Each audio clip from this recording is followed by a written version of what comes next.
Hello, my friends, and welcome back to another weekly episode of the Money Girl Podcast. I'm Laura Adams, your host and personal finance author, speaker, and consumer advocate who's been producing this show since 2008. My mission is to give you the knowledge, resources, and motivation to manage your money the best ways possible and create a richer life. I am so grateful that you've downloaded the show. This is about one of my all-time favorite topics, which is being self-employed with a home-based business. That is my life in a nutshell. I work and do everything from home. I am recording this podcast from home. I do a lot of my writing, in fact, all my writing from home. So this show is for you if you are also somebody who is working from home, either full-time or part-time, or you want to work for yourself. So if that is you, be sure to stay with me. In my experience working from home, it's one of the best ways to work that possible. You have so many advantages. Yes, there are some disadvantages to working at home, but working from home, I think, has a lot of upside. And I've podcasted before about claiming the home office deduction. That's one of the benefits you get by working from home. But the rules have changed in the past couple of years, and there are an increasing number of people who are self-employed, but they're not actually working from home. They're working outside of their homes, but yet they still have a home-based office when it comes to the IRS's definition of a home-based business. And so that's what we're going to talk about today. This is actually the case for a listener named John who emailed me to say, my New Year's resolution is to earn more money working during my off hours and on the weekends.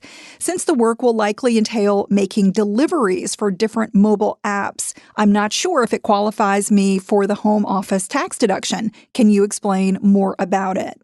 Thanks for this great question, John. It's true. There are so many people who are doing things like driving, delivering, walking dogs, doing things where the work is actually not in your home, but you still can qualify for the home office deduction. So I'm going to give you an overview of this deduction. You're going to learn who qualifies, which expenses are deductible, and how to legitimately claim this money-saving tax break, no matter what type of business you have or whether you're doing it on a full-time or a part-time basis.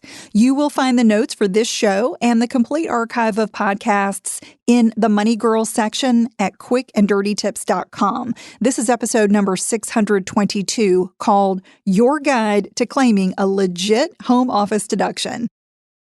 I'd bet that on just about every city block or on every long country road, someone is operating a business from their residence.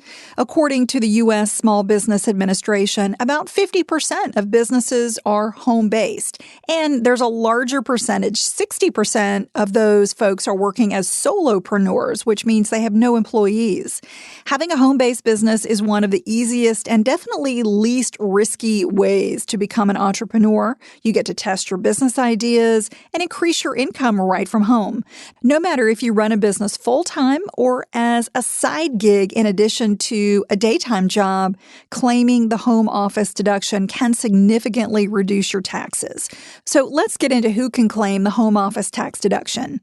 If you work for yourself in any type of trade or business, full or part-time, and your primary office location is your home, you have a home business. This designation applies no matter if you're selling goods, you're selling services, you're a freelancer, consultant, designer, inventor, Uber driver, or are a dog walker. It doesn't matter. You can have a home-based business even if you're like John and you're actually earning most of your income away from home.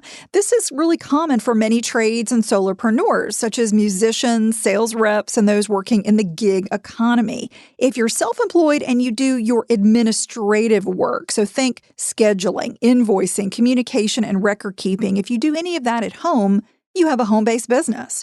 Note that employees who work from home cannot claim a home office deduction.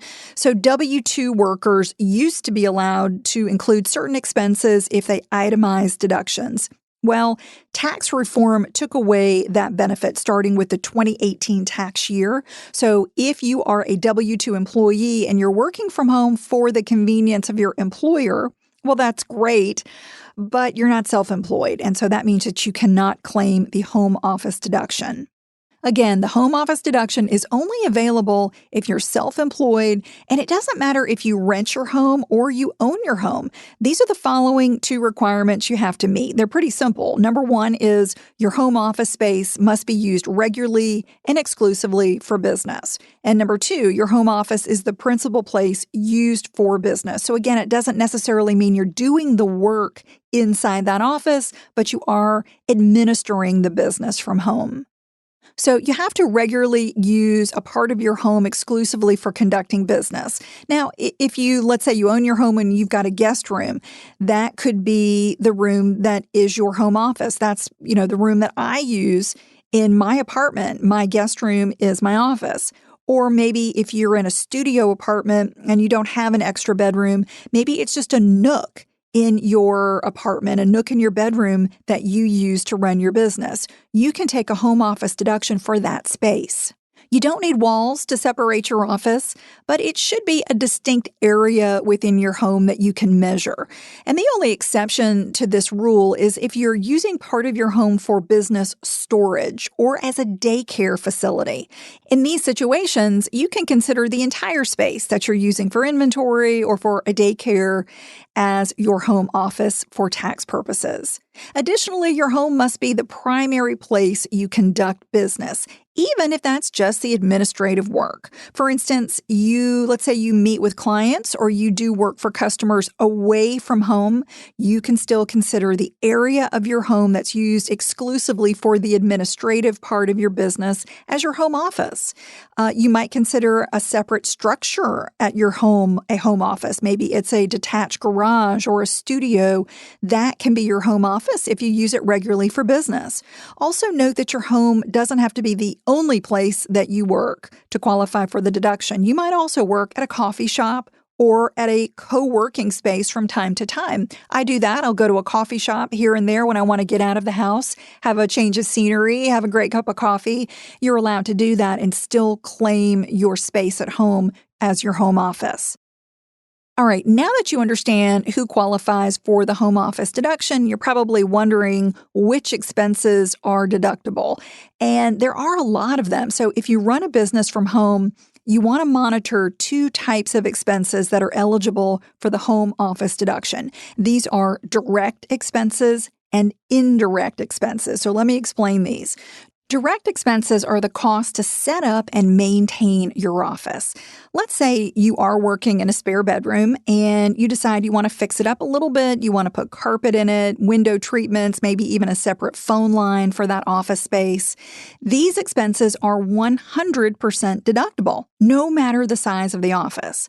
So remember that direct expenses are directly for the office space. The other category are indirect expenses. These are the costs related to your office that also affect your entire home.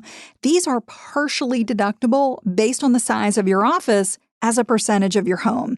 If you rent, your renter's insurance, your utilities, these are all examples of indirect expenses. You would have these expenses even if you didn't have a home office, but because you do have a home office, you get to deduct part of them.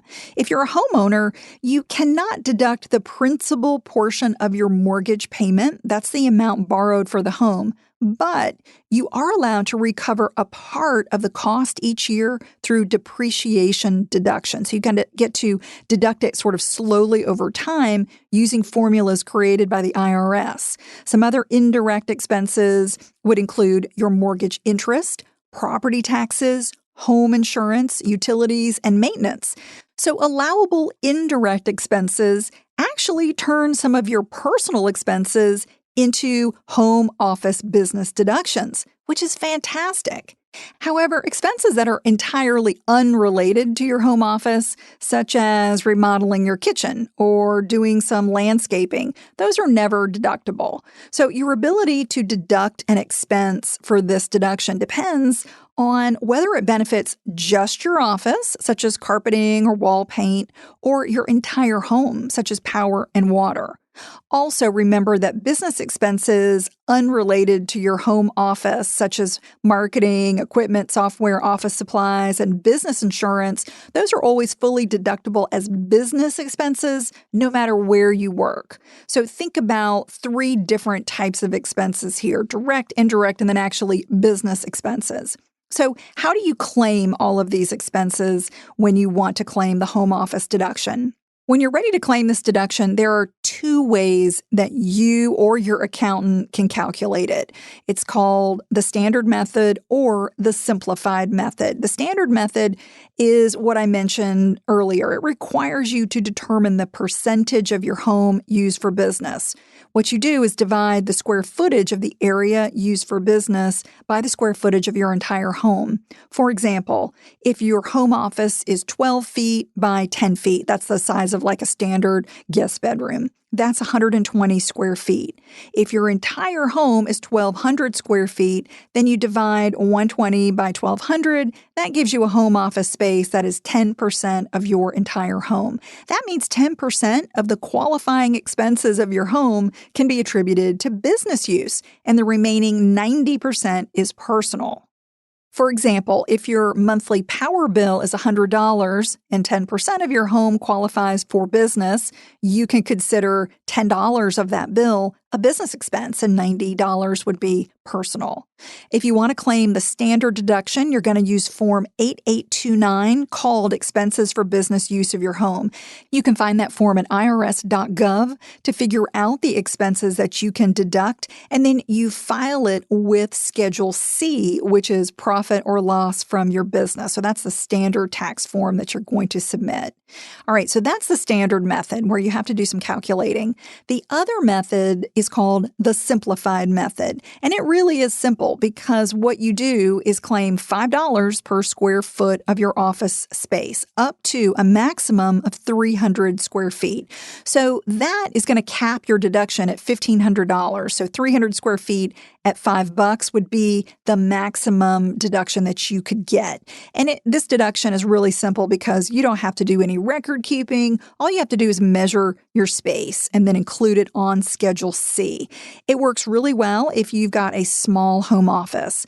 But if you've got a larger office, if your home office is larger than 300 square feet, you're going to come out better using the standard method. You can choose either method, either one, which will give you the biggest tax break for any year, and use that.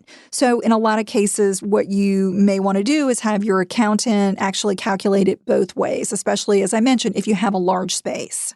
But no matter which method you choose to calculate a home office tax deduction, you cannot deduct more than your business's net profit. So you can't deduct more than you earn. However, you can carry over any excess into future tax years. As you can see, claiming tax deductions for your home office can be a little complicated. I'm going to recommend that anyone who is self-employed use a qualified tax accountant to maximize both your home office and your business tax deductions, at least in the beginning. If you feel like you can take it over from them going forward, well, that's great. I use an accountant every single year. I feel like it's well worth the money, but it's definitely worth it in the beginning, especially if you've got questions about how to maximize these deductions. Yes, professional advice costs money, but it is definitely well worth it. And I'll tell you, it usually will save you money in the long run when you know how to take advantage of every legitimate tax deduction. So I hope that will help you. John, thanks for sending in this question. It's a really good one. Everybody out there who's working from home, you need to maximize this deduction. It will save you money. And before I let you go, if you're looking for special help and guidance to improve your financial life this year by getting out of debt, I want to help you. This is the year to do it. I don't want you to miss my best-selling online class. It's called Get Out of Debt Fast, a proven plan to stay debt-free forever. It has amazing reviews, so I'd love for you to just check it out. Remember that you cannot get different results with your money or your business if you don't take different actions. So take control of your finances and your debt by joining this super affordable class. You're going to come away with a clear debt reduction plan to eliminate credit cards, student loans, medical bills, mortgages, or any debt that you have, even if you don't have extra money to pay them off faster. If you want to learn more, get the skinny on it, just text Debt Course. It's DEBTCOURSE to the number 33444, and I will send you an email that gives you a special 75% off. This is a special New Year offer that I don't want you to miss. And you can also learn more at lauradadams.com. Check it out, and I hope to see you in class. Money Girl is produced by the audio wizard Steve Rickyberg with editorial support from Karen Hertzberg. If you've been enjoying the podcast, take a moment to rate and review it for us. It really means a lot to us. It's a very easy, quick, free way to give back and show your support. You might also like the backlist episodes and show notes that are always available at quickanddirtytips.com. That's all for now. I'll talk to you next week. Until then, here's to living a richer life.